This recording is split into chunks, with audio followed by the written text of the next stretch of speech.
What's going on, baseball fans? So, the Los Angeles Dodgers are your 2020 World Series champions. In this video today, I'm going to give you 3 reasons why the Dodgers were able to win it all this year. Let's not waste any time. Let's get to it. Overall, this offense was much better than it was back in 2019. If we look at the differences from 2019 to 2020, we can see that they had a better WRC+, which means they simply just did better at creating runs this season. They had a better ISO percentage, so they did much better at getting extra base hits. And they even had a lower outside swing percentage, which shows that they chased less pitches in 2020. So what exactly made this lineup so good? Well, let's get the obvious out of the way first, and that's Mookie Betts. Mookie Betts has a dynamic bat that can not only just hit for average, but he can hit for power, and he does extremely well at getting on base. Overall for the year, Mookie hit .292 with 16 homers, 39 RBIs, a .927 OPS, and a .149 WRC+. He simply just set the tone as he would lead off the majority of the time this year. In the leadoff spot, he hit .302 with a .383 on base. Mookie's bat added to any lineup will simply just make it better in all aspects, as it also changes the way teams pitch to the rest of the lineup. When you have to worry about Mookie Betts at the top of the lineup, and then you have to worry about guys like Corey Seager, the 2019 NL MVP Cody Bellinger, and Justin Turner, you're simply just going to be in for a long night.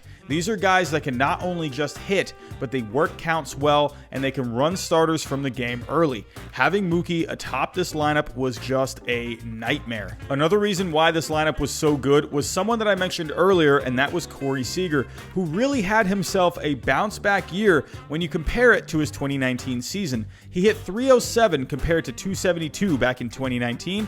He had 15 homers in 52 games, which was 4 less home runs than the 19 that he hit in 2019 over 134 games. His OPS increased from 817 to 943, and his WRC+ increased from 113 in 2019 to 151 this season. This was also huge for the team, considering Cody Bellinger's production was way down from his MVP season back in 2019. Mix in Mookie Betts and Corey Seager with guys like Justin Turner, Max Muncy, AJ Pollock, who also had a solid bounce-back season, Chris Taylor, and Will Smith, and it's pretty easy to see why this offense scored the most runs in 2020.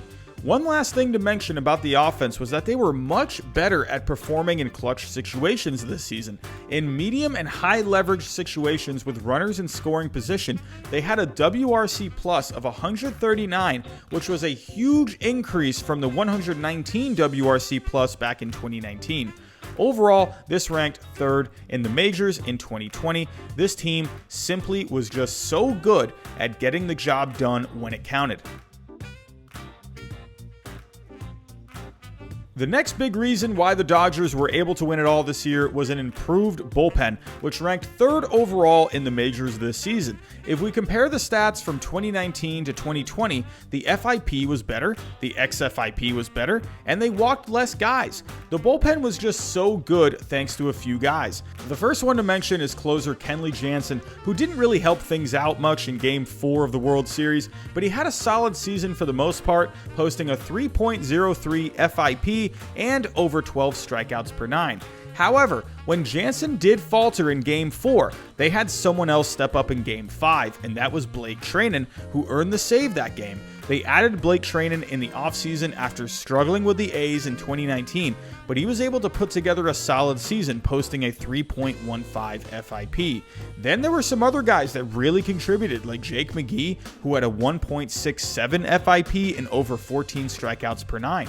Dylan Floro had a 2.66 FIP. Even a pair of rookies in Brusdar Graterol and Victor Gonzalez had very effective seasons and some key moments in the postseason. And let's not forget about Pedro Baez, who didn't have his best season, but he was able to step up in key moments for the Dodgers in the playoffs.